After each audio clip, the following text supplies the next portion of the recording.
Welcome to the Human Capital Innovations Podcast, your go-to source for personal, professional, and organizational growth and development. We hope you tune in often for all things people management, organizational development and change, organizational leadership, and social impact related. Maximize your personal and organizational potential with Human Capital Innovations Podcast.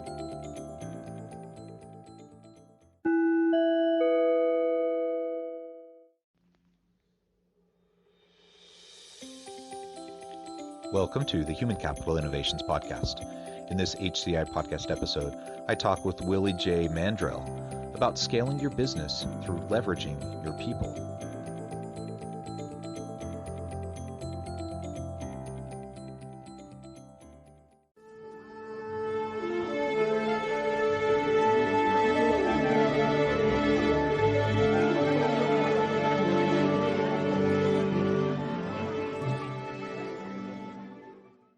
Willie Mandrell, welcome to the Human Capital Innovations Podcast. I appreciate you having me on. Yeah, thank you for joining me today. I'm excited to have this conversation.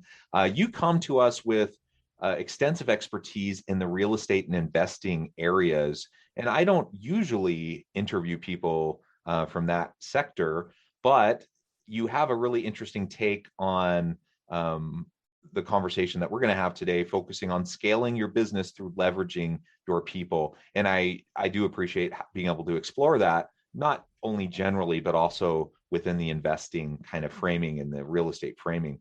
As we get started, I wanted to share Willie's bio with everybody. Willie J. Mandrell is a self-made multimillionaire real estate investor, broker, coach, lecturer, and author. As a buyer, seller, and broker, he's been involved with well over 200 million in real estate transactions.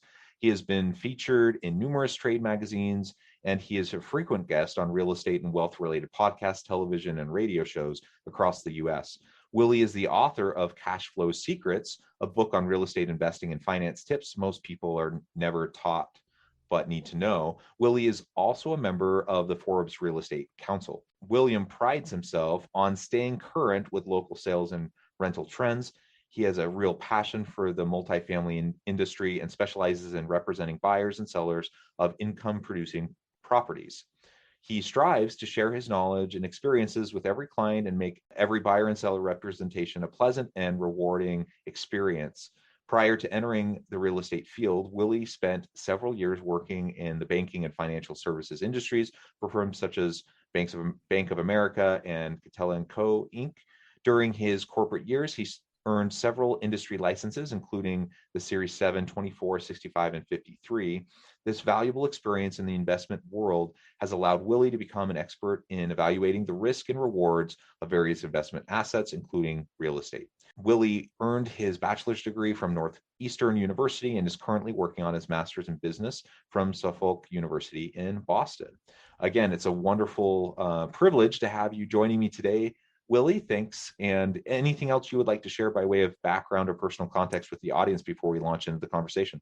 No, I mean, speaking of leveraging your people, I'm not sure which one of my assistants wrote that bio, but that was the longest intro ever. I mean, that pretty much sums it up. That tells you everything besides the fact that I have two kids and I'm married and I live right outside of Boston myself. Other than that, that is my professional background in a nutshell. Great. Excellent. And if you don't mind me sharing, in the pre-interview before we hit record, we were just chatting a little bit, and because you're stuck in traffic with a bad accident in the area, you're pulled off on the side of the road doing this podcast interview from your car, and I can see your child's car seat in the back seat. Wonderful. I have 6 children myself. I know what it's like, and it's a good fun times. Yeah. There I have 2 and 4. So if I lean, we can lean over a little bit more. You can see the second child seat in the car. So one for each passenger's seat. But 2 and 4. It's a great age. My son is 2, my daughter is 4, and they are just at an age where it's just just wonderful. I mean, it's just they're engaging, they're talking, they're learning. It's it's a wonderful age. My wife prefers them at the baby stage where they're not really moving, they're not running around, there's no danger to themselves. I really don't like that stage. I like them, with the attitude, with the stubbornness. I like, the engagement. So this is it's a great time for me. Well, and that's funny that you say that. My wife and I have a theory. People always talk about the terrible twos at least for our kids, 2 wasn't really so bad. It was kind of the 3-year-old stage where they started to get really stubborn and cranky. I don't know if that fits with your experience, but No, it's yeah, it's very much in line. Yeah, very much in line. well, good. So this isn't actually a parenting podcast, but it's nice to connect there. But clearly, you have a ton of experience in the financial services industry and investing and real estate. That's wonderful. I hope that you'll weave that expertise and those experiences in as we go throughout this conversation. But we are going to be focusing on scaling business and leveraging your people in order to scale in a sustainable way. And you just happen to come at that from your area of expertise within finance and real estate and investing. So let's first paint a picture for the audience a little bit about what it looks like in your experience in the industry, in organizations, in the financial services area in terms of growth and scaling. And then maybe we can explore that a little bit more generally as organizations outside of the financial services might also be looking to scale. Yeah, I would say I'm in the real estate industry, not financial service, strong background in financial services, but yeah, I mean, for just in terms of scaling, I think, hiring my first assistant, hiring that first person is what a lot of people, don't do. There's this general belief as an entrepreneur, as somebody who's building a business, that only you can do what you do. Only you can produce the results, the great results, and that your clients and your customer base are attached and in love with with you, but they're actually in love and attached with in love with your results, right? The results that you produce. And it took me a long time to get over that hurdle. And I think a lot of entrepreneurs suffer with that. And that's why they turn into, or they stay mom and pop shops, and they never really scale or never really grow, because they're stuck in this mindset of only I can produce these results and my clients love me. When in fact, I think you should treat your business more like, and I talk to people about this all the time, treating your business more like McDonald's treats it, right? I tell a story all the time about people, and when I was 16, I was in high school and I got my worker's permit, and I went to go work at McDonald's, and within 2 weeks, I knew how to use the fryer later, I was flipping burgers, I was doing the cashier, I was running the drive-through, and I thought I was the man. I thought I was like, I should be running this whole restaurant. And the reason that was 20 years later, I realized, is not because I was the man and I had some special set of skills. It was because McDonald's had the best procedures and documentation of the way things should be done the right way in place. So they're the model, right? I mean, that you should be striving to, trying to get to, regardless of whether you're in the real estate business or something else. It should be documenting the things that you do well, putting procedures in place, and then handing those procedures off to somebody else. And when I did that, when I finally realized that that was the thing that I was supposed to do, my business just took off. I did it basically for everything. I would, in my real estate business, I would figure out how the best way to attend a foreclosure, an auction foreclosure, pick up a property, the right way to price it out, negotiate it, do my rental comparable sales. And then I took that procedure, documented everything I was doing correctly, found the best way to get it done, put it into a procedure, and handed it off to somebody else, and went on and did the next thing, and created another procedure for that. After I was able to do that, your business just really scales. I went from hiring one assistant to virtually, I think, 25 different virtual assistants from around the world that are involved in my business in some aspect of it right now, 20 different agents that work with the company, and then a lot of different subcontractors in various places as well. Yeah, I think that's a really great point you make. And part of it's ego, that we don't feel like anyone else can do what we do. And, we're really high on our own skills and abilities. And in part, that's why we're entrepreneurs and why we are willing to venture out and take the risk. But it's not all ego. It's also just frugality. It's bootstrapping. You get into the mindset of, I can do this, and you kind of wear all the hats, and you just get comfortable and in that zone. So coupling those pieces together, for whatever the reason is, when you're just doing everything yourself, no matter how good your product or service is, no matter how good your relationships with your customers are, you can't scale because you have a limited bandwidth. And I don't care how much of a genius you are, you need good people around you. That's exactly right. And so at some point you take that leap, and I get it. Like that's a hard leap to take when you hire that first person, because now all of a sudden you have salary and benefits that you're paying out. and you're wondering, is it really going to be worth it? Am I going to make, are we going to increase productivity enough to warrant having this position or these positions? But over time, as you start to train and share with them how to do these processes well, like you described, then you can become way more productive because you just have more people. You have the brain bank is full now because you have more people not only sharing in the workload of getting stuff done, but also sharing their own insights, their own expertise, their own creativity, their own ideas.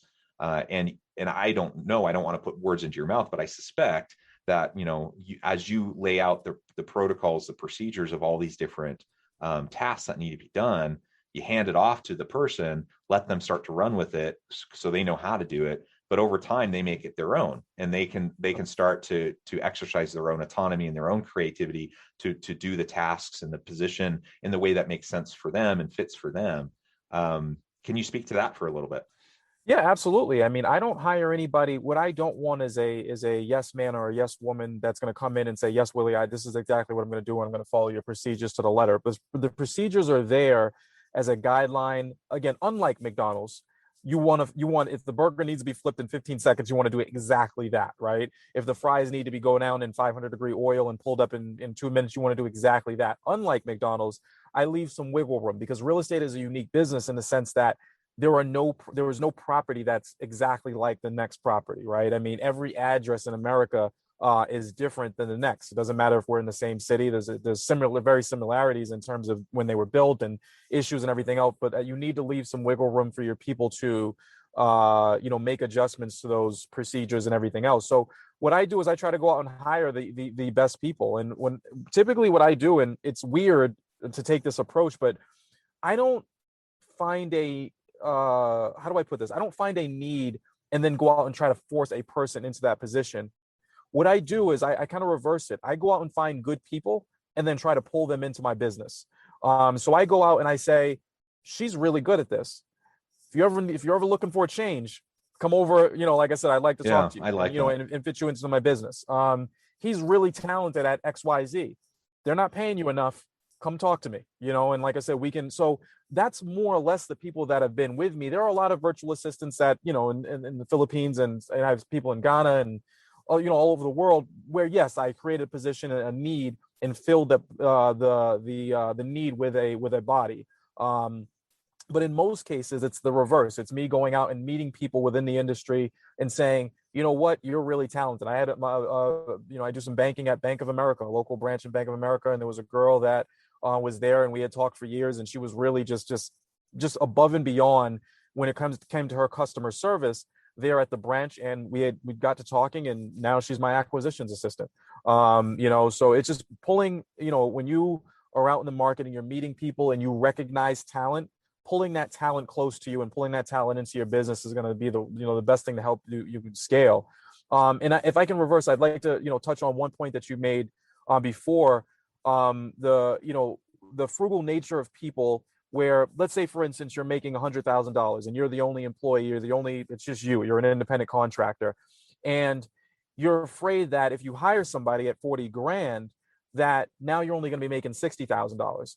That's a false narrative that you're cooking up in your head. That shouldn't be the case. And if that's the case, you've hired the wrong person or you didn't teach them how to produce. If you hire somebody at 40,000, your income should balloon. It shouldn't stay at 100,000. Your income should go up because that person has taken a load of marketing responsibilities, admin responsibilities, a whole bunch of other things that you are doing day to day. You are now no longer need to be doing. Therefore, you can now spend more time going out and getting the next client and building your business, more time on marketing, more time on podcasts, whatever it may be, that builds your brand, that continues to build your business. So that was another thing that I got out of that narrative that if I'm making 100 grand, I hire somebody for 40,000. Now I'm only making 60 grand. That's not the case. That $40,000 employee should at least bump your income up to at least cover their salary. If not, it should be, bumping you up closer to 200 grand, Right. And that's the way you should be looking at it.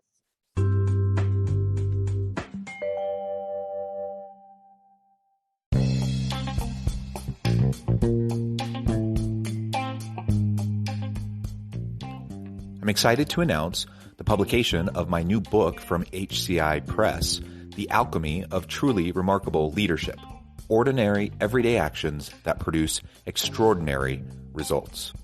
Consider how the nature of work has shifted over the past 50 years. With increased globalization, rapid technological advancement, and the shift in economic composition, the average job of today looks very different than the average job of 50 years ago. What will the jobs and organizations of tomorrow look like? Moreover, what does this all mean for organizational leaders? What are the core competencies and capabilities of organizations and their leadership that are prepared for continued disruption and geopolitical and socioeconomic shifts? Regardless of what the future holds, increasingly, leaders need to be socially minded, data-driven, decisive, champions of talent, and disruptors of the traditional notions of leadership, teams, organizations, and work.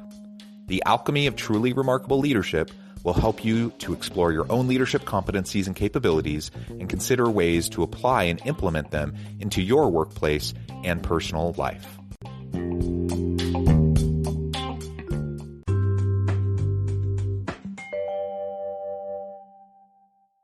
Absolutely, absolutely. And it's really a fear-based mentality, right? Which is a bit ironic because I think entrepreneurs tend to be, willing to embrace risk. Otherwise, they wouldn't be entrepreneurs. They'd be working for a big corporation. But there is something, there's kind of this mental hurdle for a lot of people.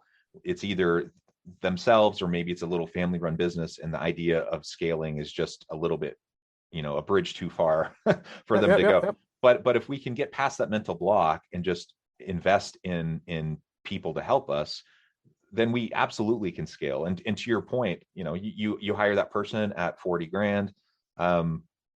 Chances are, if you handle it well, you get a good person in there, and you manage the dynamic well, it should probably bump you up at least to double your current. If you're making 100 grand, up to 200 grand or more, and then you can start hiring more people and start to scale over time. And you can do it. You can do it iteratively and scalably and sustainably. You don't have to go out and hire 10 people right off the bat and then try to figure out how to get revenues to catch up. Yeah, no, absolutely. And the other fear that people have is, well, I train this person, and this is a real thing as well. And this goes back to the procedures and everything else, is I train this person and then they leave. And then I train another person and then they leave. And that's where your procedures come into place. You're spending a lot of energy training this person when they come in, and you need to be documenting as much as possible. One of the things that really helped me balloon, the kind of the business and really scale was creating video procedures. I would hop on YouTube and just create a special page on my channel. I have my marketing channel, and then on the backside of that channel, which are private videos that are only access to my team. So when they needed to fill out a buyer form or a piece of paperwork or a seller form, or needed to go on a listing appointment, what are the things that I need to do? I was sick and tired of waking up at 1 o'clock in the morning or doing this at middle of the night. I said, you know what, there's got to be an easier way. And people nowadays are too, let's call it, what is it, lazy to read. They're not going to read written procedures. So the easiest thing for me to do was to hop on something just like I'm doing with you right now and just talk to the camera. And that way they can now watch it at 1 o'clock in the morning, rewind it. What did Willie say? Fast forward it, get to the good stuff. And I just created a bunch of videos. I think at one point we had 50 to 100 just training videos within our company. And made them searchable, put them on the back of a website, and just made them really clickable and searchable, and created like an intranet, like a big corporation would have, but we're a small business. And that's something that should be really easy, whether you're running a bakery or you're running a auto body shop, or you're in something a little bit more white collar. You should be able to create a YouTube video, record it, put it on a platform, and have your employees watch that and be up and running in no time.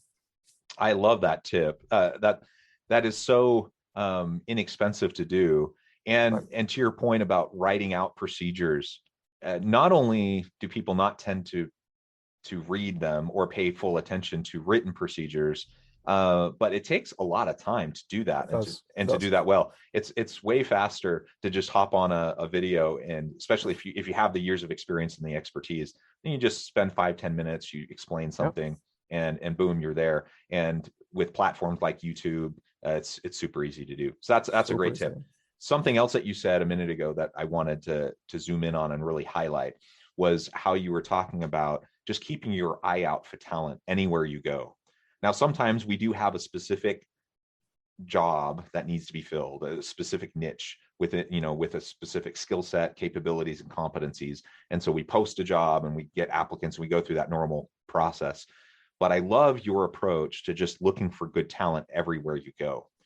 If you're always looking for people who are just talented, good customer service skills, they're good communicators, they're just aware, they're present. These soft skills that you can teach them the technical skills of doing this process, that process, filling out this paperwork, whatever. That's easy. It's hard to find good people who are people of integrity, who are going to be consistent, good workers, Absolutely. and just good with your customers. And so we should always be keeping our eye out. And you can find talent in sometimes the most interesting places where you would never expect it. The last thing I would say to that is, when you find talent, don't be afraid to pay them.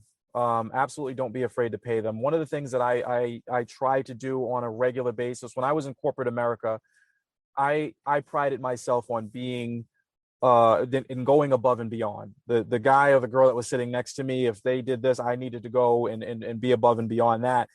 And that's just who I am. And that's, the company loved it. But what I always found is I always had to go back to the company and say, I feel like I deserve XYZ. I feel like I deserve a little bit more. I feel like this and that. I didn't like doing that because it creates an awkward situation for me, the employee, and you, the employer. I am always proactively looking for a reason to give bonuses, to give a raise. And I want to do that before my employee comes to me, because the other side of it is I was also a very ambitious person, and I jumped, not proud of it, but I mean, it was a fact. I jumped from job to job because I knew that the easiest way for me to get a raise was to go to another company, show them my value, show them my new skill set, and have them give me a new, negotiate my new salary on the way in. To avoid my employees and my people having to do that, employees, subcontractors, anybody else, I proactively go to them and say, you know what, you're worth more. And the thing about it is I don't give them huge jumps, but just the small incremental increase puts us back in the mindset of I'm being appreciated, I'm being noticed, the things that I'm doing are not going unnoticed. And $1 raise can go a long way. I mean, a 50-cent raise can go a long way depending on what they're already making, right? If they're a $25 an hour employee, maybe it's $1. If they're a $10 employee, maybe it's a 50-cent raise. But just recognizing them before they have to have and come sit down with that conversation with you is a great way to make sure that your turnover stays low, for the long haul.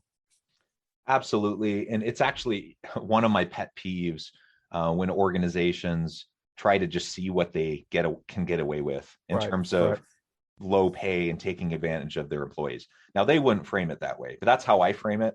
That's exactly what it is. And that's sure what it seems like to me. And I completely agree, 100%. We should be proactive about showing how we value our people, like showing them directly in ways that count.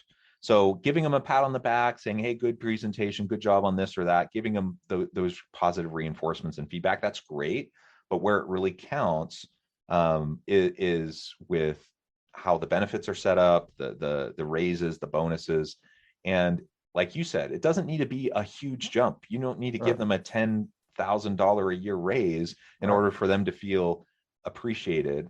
But regular acknowledgement of their contribution will not only keep them from leaving and going off to the next place looking for that next bump up, but it just engages them more in their current job.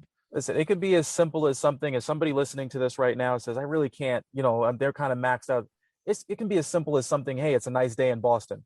Give them the Friday, half a day on Friday. Take off at noon and go get your beach clothes ready or do whatever you're going to do. Exactly. And it's just little stuff like that say, hey, instead of trying to get that extra 4 hours, when we know that most people are not productive between after lunch and 5 p.m. on a Friday anyway, let them take off at noon and just say, hey, take the rest of the day off. I appreciate everything. You've put in a lot of hard. They're going to come back on Monday morning ready to go.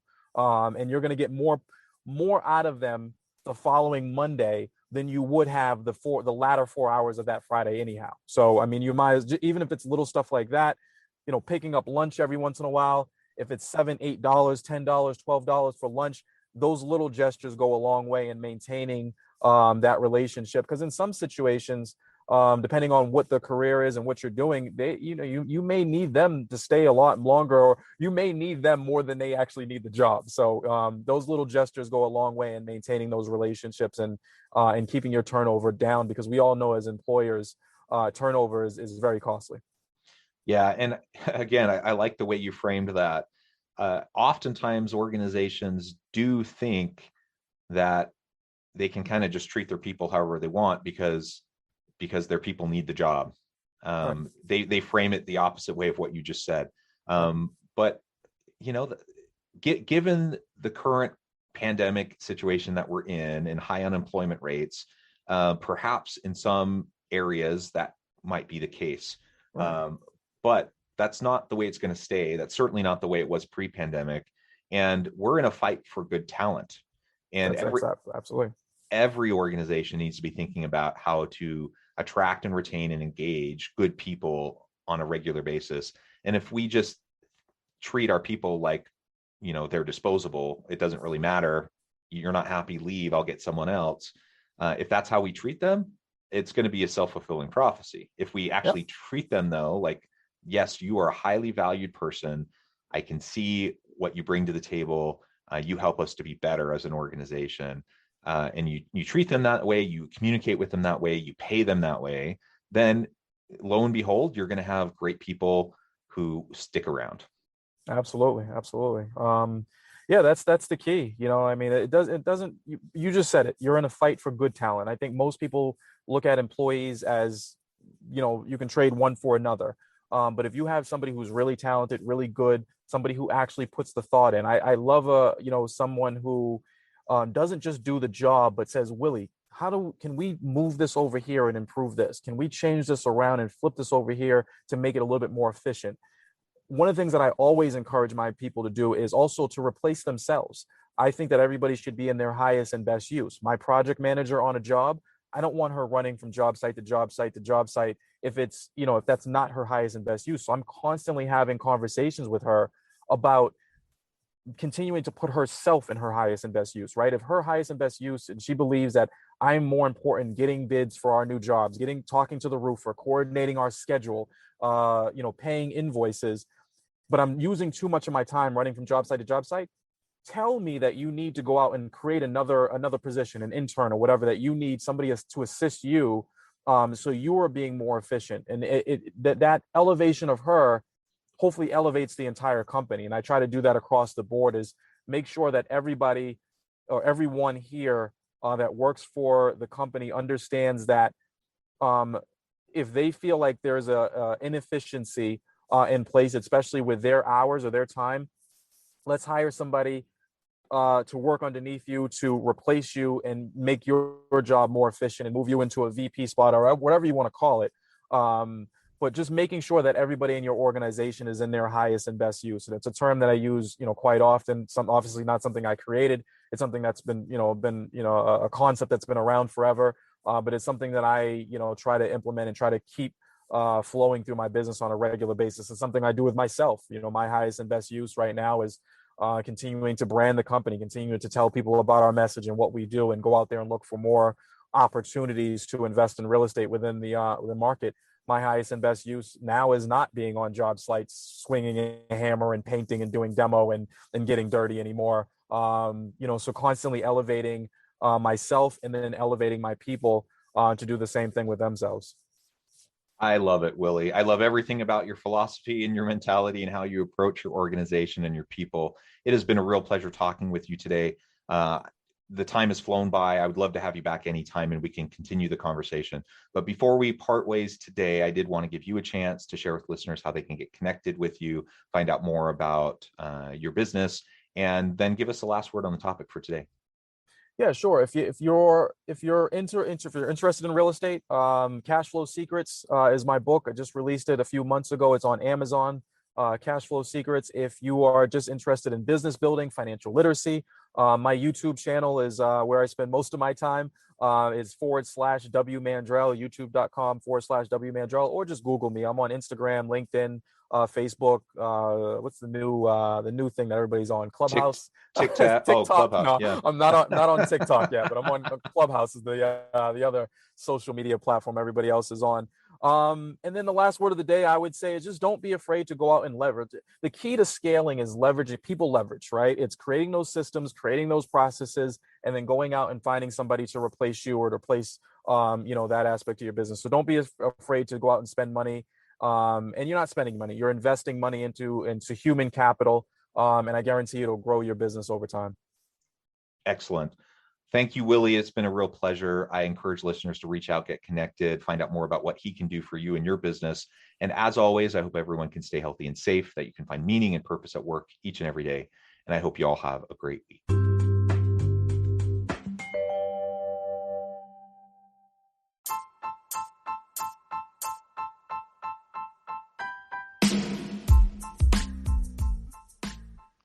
We are excited about the launch of HCI's new magazine, Human Capital Leadership. Human Capital Leadership is a free, interactive e-magazine designed to help individuals, leaders, and organizations find innovative approaches to maximize their human capital potential.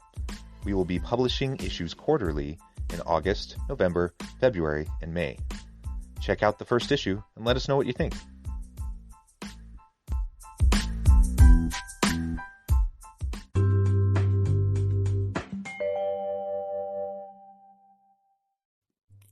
Thanks again for joining us for this episode of the Human Capital Innovations Podcast.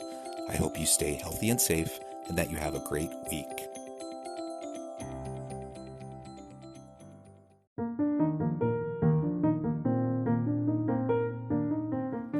Check out our new weekly LinkedIn newsletter, Alchemizing Human Capital, exploring industry trends via original research and interviews with executives and thought leaders from across the globe. We look forward to having you join us.